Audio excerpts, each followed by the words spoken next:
We're pouring billions into a foreign conflict, but is that cash actually buying victory? Or are we just, extending an endless, incredibly costly war for the American taxpayer? That really is the essential question, isn't it? And frankly, it's an overdue one that's driving this deep dive. We're taking a hard look today at the U.S. stance on Russia and Ukraine. Right. Specifically examining the growing costs and this really intense debate over what a realistic path forward actually looks like, especially through a fiscally conservative lens. Yeah, and our mission, as you said, is pretty clear. We're unpacking the source material detailing this staggering financial investment by the U.S. government. And contrasting that with the economic reality or maybe the illusion of Russia's wartime situation. We want to connect all this back to that America First perspective, which really asks, what's the return on investment for the American people here? Well, when you look at the raw numbers, the scale is just hard to grasp. By December 2022, Congress had already appropriated $68 billion total for Ukraine. $68 billion. And that was just across 3 packages back then. Exactly. And, the meter just keeps running. The core tension we're seeing in the sources is this. Despite this unprecedented spending, there's a strong political current arguing Ukraine cannot win the war this way. So they're saying the U.S. should basically force some kind of resolution, even if it means Ukraine gives up territory Russia's taken. That's the implication in some of these critiques, yeah. It puts the strategic outcome, whatever that might be, in direct conflict with the principle of, fiscal prudence, being careful with taxpayer money. And you see that skepticism reflected outside Washington too, right? The polls consistently show this partisan gap. They do. Our sources highlight that 47% of Republicans specifically say the U.S. is spending too much on Ukraine aid. And that's nearly half.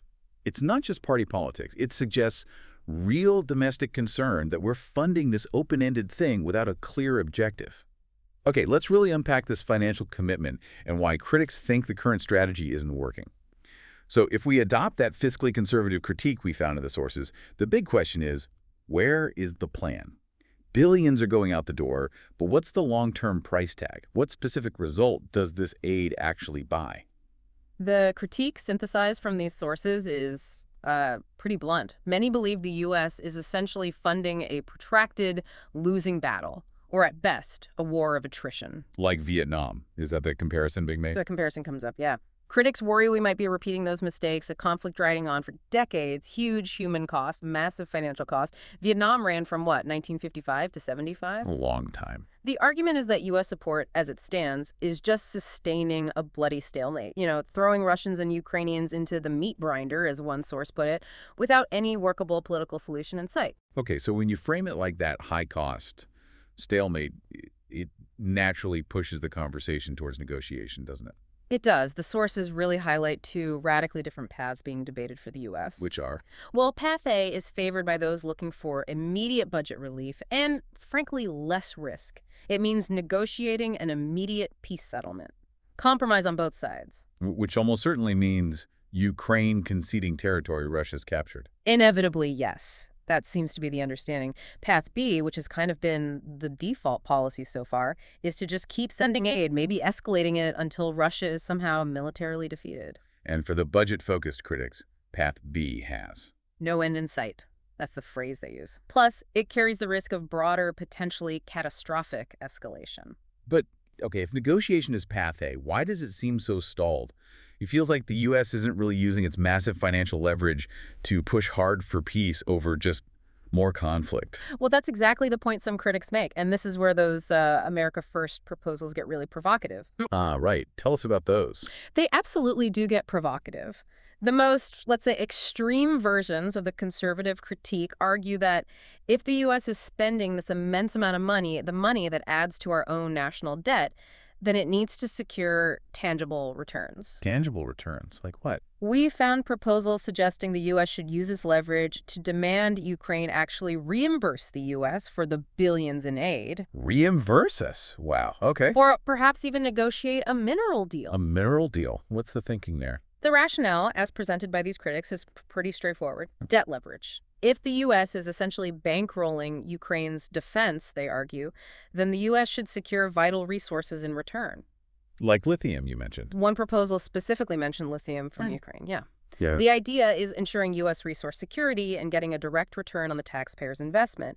The focus shifts completely from, geopolitics or democracy building to immediate fiscal and resource benefits for America, using the aid itself as the ultimate bargaining chip. So on one side, you have these domestic critics really worried about the cost, about the bill. But then on the other side, part of the argument against endless aid is that it just helps Russia sustain its effort, right? Russia claims it's economically resilient. Exactly. And if we connect this to the bigger picture, our sources strongly suggest that Russia's apparent economic strength isn't quite real. It's more of an illusion masking some pretty deep structural problems. Okay, so how is Russia funding this? This is where the synthesis of the sources gets really interesting. Russia is basically financing its war by running on something called military Keynesianism. Military Keynesianism. Okay, break that down. Think of it like this. Imagine a country taking its entire retirement fund and plowing it into buying super high-risk bonds every single month.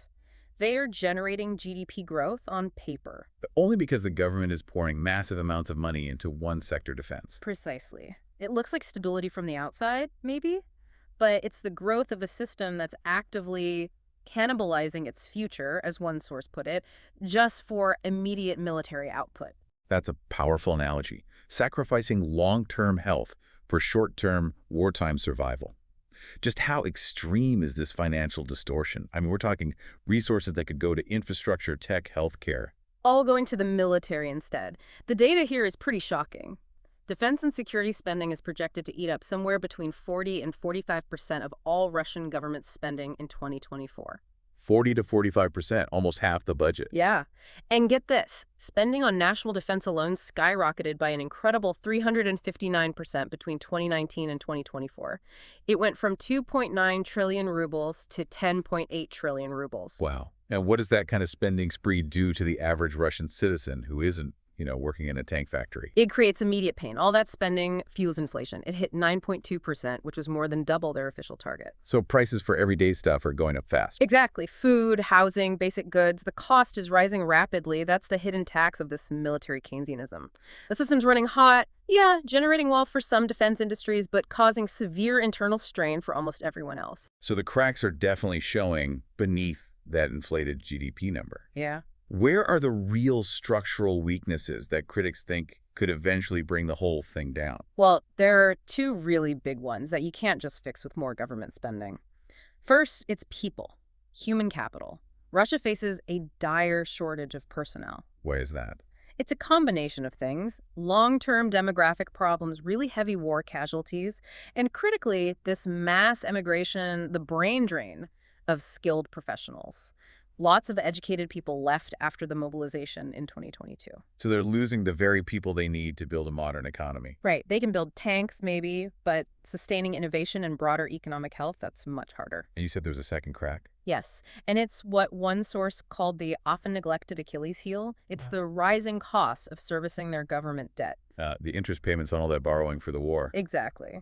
As they keep borrowing to fund the war, the cost of just paying the interest on that debt has doubled.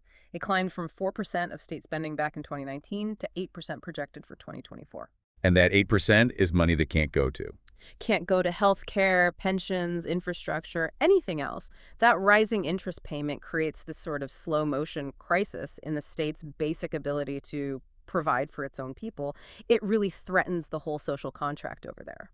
Yet despite all this, the inflation, the brain drain, the debt, it seems, Russia is determined to keep the war going as long as the current regime is in charge. Which brings us back to leverage. Why haven't Western tools like sanctions been more effective at exploiting these weaknesses?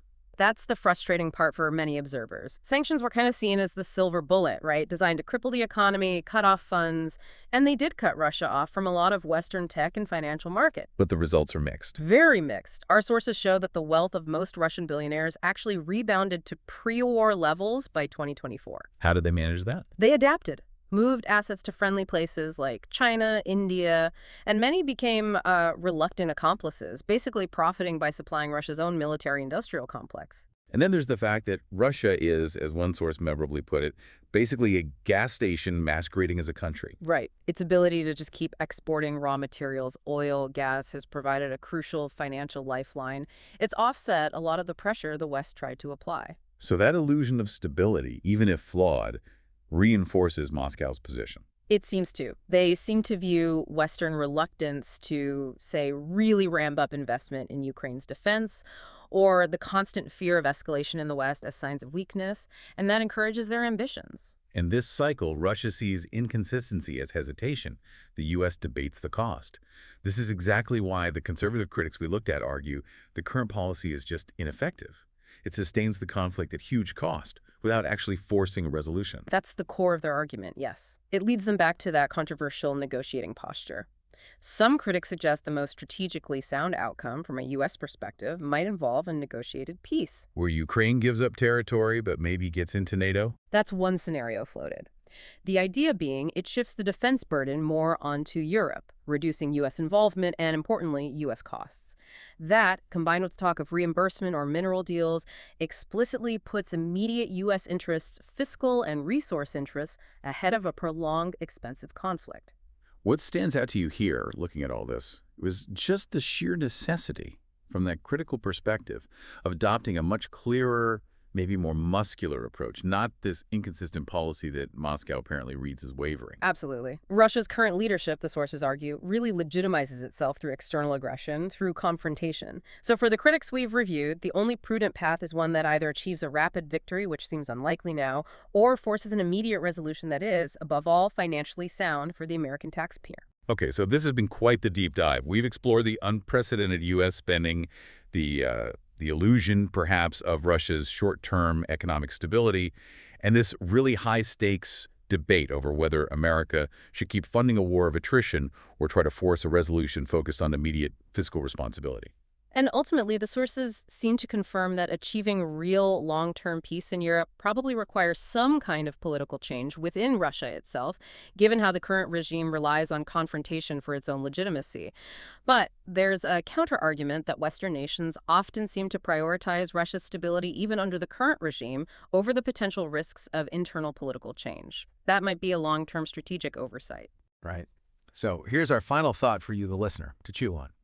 If Russia's war economy really is being fueled by domestic debt and a shrinking workforce, if it's truly cannibalizing its own future, does the current level of U.S. military aid ultimately help Russia sustain its internal mobilization by dragging out the conflict? Or is it the only effective way we have right now to degrade Russia's military strength without putting American boots on the ground? Something for you to mull over and maybe explore on your own.